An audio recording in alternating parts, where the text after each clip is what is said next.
Hey, hello. It's Cowboy. Well, Max whatsoever. And this is my review of like the first three, I want to say three episodes of Berserk. Rewatching it again because it's freaking amazing. If you haven't watched Berserk, here's an anime recommendation. Watch Berserk. Actually, I don't know.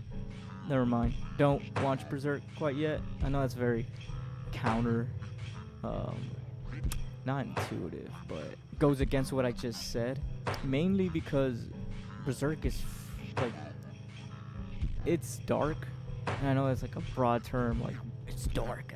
Like what is it about cancer or child soldiers or any of that? Nah, it's just an acquired taste. It's really good, insanely good. But it handles like heavy subject matter. Is what I'm saying. It's not for the faint of heart. You know, most of your animes are young teenage dudes or girls in some type of unique school scenario where they're all just roaming around. Most of it's pretty good. It has an audience for a reason. Back to Berserk.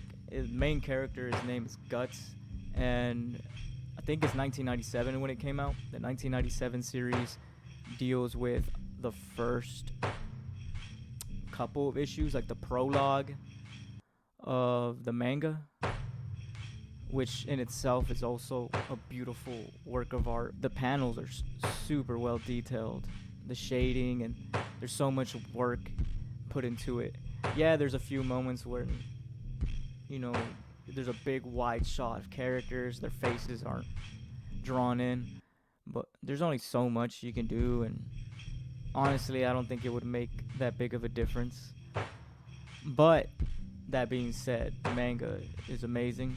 The manga is pretty damn good.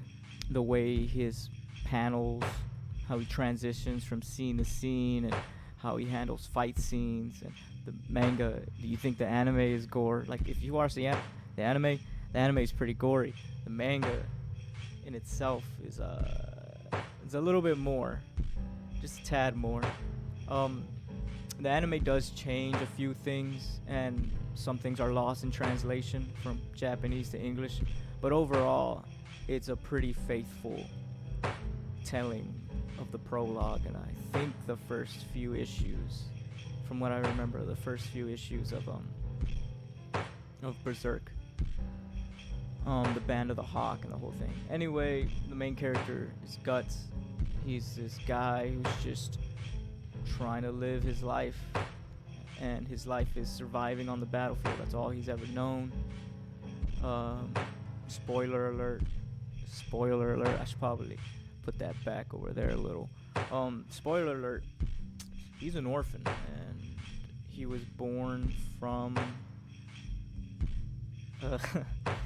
these weird circumstances. His mom was hanged, and she was pregnant with him, but she gave birth to him still.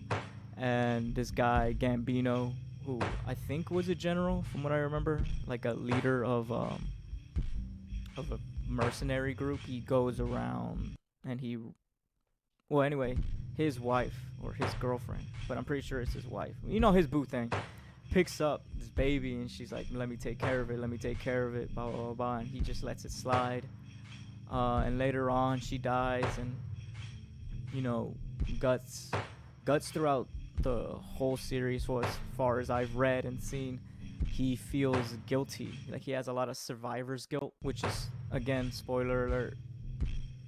You know, most of the Band of the Hawk end up dying from Griffith. But that's beyond the point. You know what? I might as well just make this a review of the anime in general.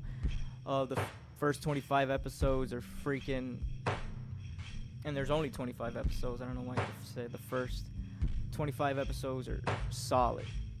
What those 25 episodes do, there's so many animes out there that can't do it in 500, which is set up characters and give them the character development and likability and charisma, like the characters flow off each other. There's a lot of just good moments. Like, I know that sounds so stupid as a reviewer, but there's a lot of moments that make you make you pump your fist into the air, metaphorically, I guess, if you're not about that. There's a lot of moments where Guts just goes above and beyond for his friends, or for who he believes are friends. But yeah, Guts is probably, let me think, um, my favorite anime protagonist, at least of right now. I haven't even talked about the art style. The art style is very, I wouldn't say it's very unique, but it does really well. It's beautiful every frame or so. Throughout watching the anime, I don't think I ever had a moment where I was like, damn, this is pretty bad, or this isn't up to par. There's a few moments, like the waterfall scene when him and Asuka, you know, they're standing in front of the waterfall and there's no animation. There's a lot of those moments where like there'll be fire, but there's no animation for the fire, or there's a lot of still frames, which is common in anime, especially at the time. It's still beautifully drawn, still beautifully done. Fight scenes are awesome. Griffith, let's just talk about Griffith for a second. Griffith is a piece of shit. And anyone out there, this is a warning for you. If you have friends or people that you meet in life and they tell you that they understand Griffith, or even to the point that Griffith did nothing wrong, there's something wrong with him. Watch out for those type of people. Because Griffith he's not even human. Literally, at a certain point in the anime, he's no longer human. He's a piece of shit. But I understand where he comes from. It's still not right. It doesn't make it right. It doesn't make it any better.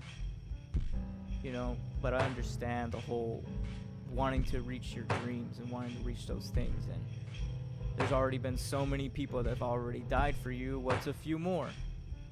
That I get. But it still doesn't make it right. It still doesn't make it any better. Which, I don't know, I had a couple of arguments. Well, not arguments, but conversations with people about what those final moments at the lake when, you know, the sun and, you know, the whole Baelith or Bylith, whatever the hell it's called, the egg of the king. Those final moments of the Band of the Hawk before they got sent to that, wherever the hell it was, hell or another plane. You know, I think, me personally, I think Griffith didn't want to do it. Maybe he did want to die, maybe he didn't. Conflicted. But I personally think that Griffith wasn't about it. But I don't know, it's weird. I would probably have to rewatch it again. I've watched it like 3 times, like that scene. Probably should watch it more if I'm gonna make an analysis on it.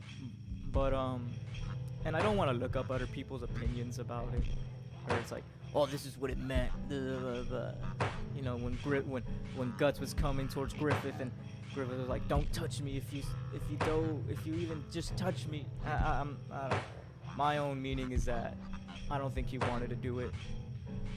But when push came to shove, and whenever, you know, the other demons or devils or whatever the hell they are, those 4 main ones, whenever they convinced him, because they kind of did convince him into it. He was coerced into becoming one of them. But at the same time, Griffith always had the option to say no. He always had the option to back away, and he didn't. That's probably the last human thing he did before he became a demon. Also, sick-ass transformation. Again, just gawking on the art style. I don't know the dude's name. I'll insert it somewhere. R.I.P. homie. Sad that you didn't get to finish your man's story. But yeah, overall, those are my opinions on it. You know, really good. If you haven't seen it, and if you've been this long into the video, Watch Berserk 1997, and if you like it, then buy the manga or read it. And I'm not saying to pirate anything, but you might just type it up on YouTube, and someone might just have a video uploaded. Might, I don't think so, but give it a chance. It's honestly, in my opinion, top 10, if not top 5 animes out there. Berserk 1997. That's my my little opinion, my little review. Thank you, and have a great day.